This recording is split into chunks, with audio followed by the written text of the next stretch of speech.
Today is very important for us. Prior to this protest, many drivers said to me, why don't you do a protest on pay?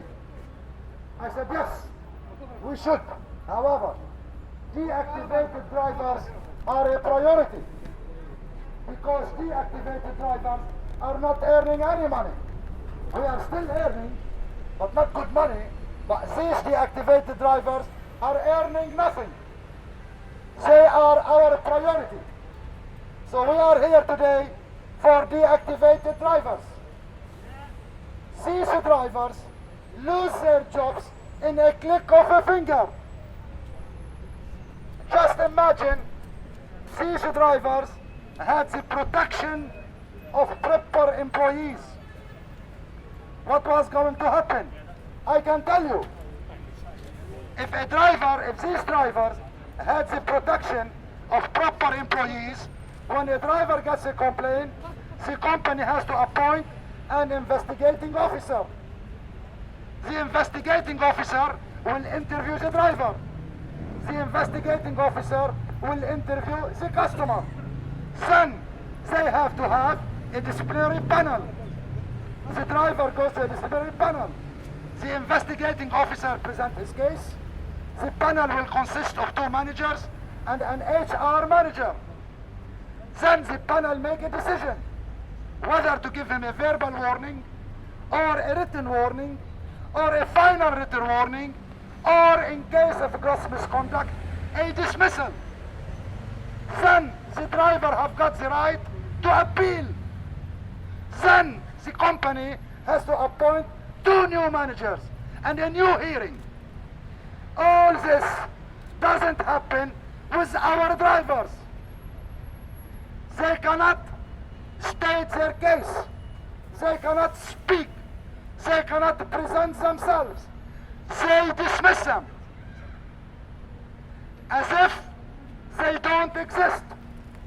And when a driver gets deactivated, it has an impact on his family. It has an impact on his car finance. So how this driver is supposed to pay his car finance? How is he supposed to support his family? From where? So when Uber decides to deactivate someone, they don't consider them a human being. They deserve the right to present their case or listen to them. They just dismiss them. How can this be acceptable? This cannot be acceptable in any way or mean. These drivers are hard-working people. These drivers have been working, some for 2 years, some for 3 years, some for 4 years, even for 5 months. It won't make a difference. And if a driver makes a mistake, give him a verbal warning, send him on a training course. Why deactivate him? It doesn't make sense. Shame! It doesn't make sense. So, shame on Uber. These drivers need to be treated like any other employee will be treated. Now, probably, it's not the fault of Uber, it's the fault of the government legislations.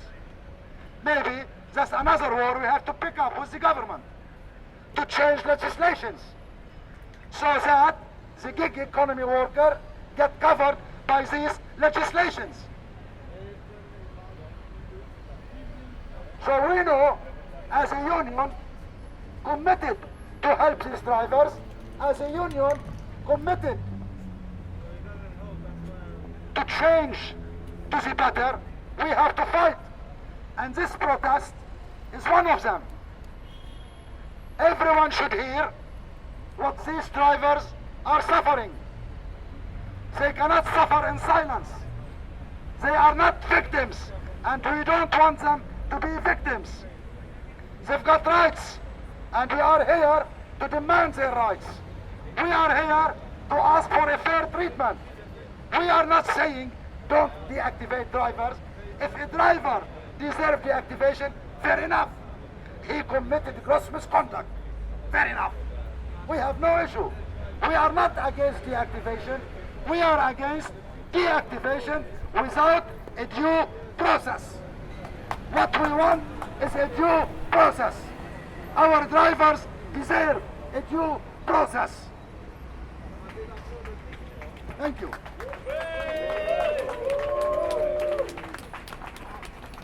What do we want?